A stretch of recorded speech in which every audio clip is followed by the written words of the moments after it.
Centralization and decentralization. Centralisation होता है कि डिसीजन मेकिंग है वो काफ़ी रिजिड होती है इसके अंदर, और आपके जो चीफ एग्जेक्टिव या सीईओ या कोई जो बोर्ड बैठते हैं सिर्फ वही डिसीजन ले सकते हैं। उनकी गाइडलाइन के मुताबिक आप काम करेंगे। एक मैनेजर खुद से डिसीजन नहीं ले सकता इसके अंदर। Like where the decision making is concentrated at single point in the organization. और डिसेंट्रलाइजेशन इसके वाइस वर्सा होता है, like the degree in which the lower level employees provide in input और एक्चुअली मेक डिसीजन।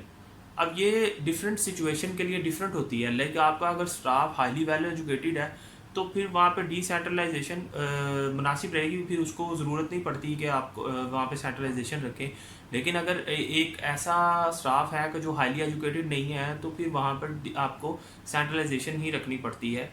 उसके अलावा आपके काम की नोयत पे डिपेंड करता है। कोई ऐसा काम है कि जो आपके स्टैंडर्ड्स के मुताबिक ही होगा तो वो चलेगा, वरना नहीं चल सकता, तो वहाँ पर आपको सेंट्रलाइजेशन ही रखनी पड़ेगी।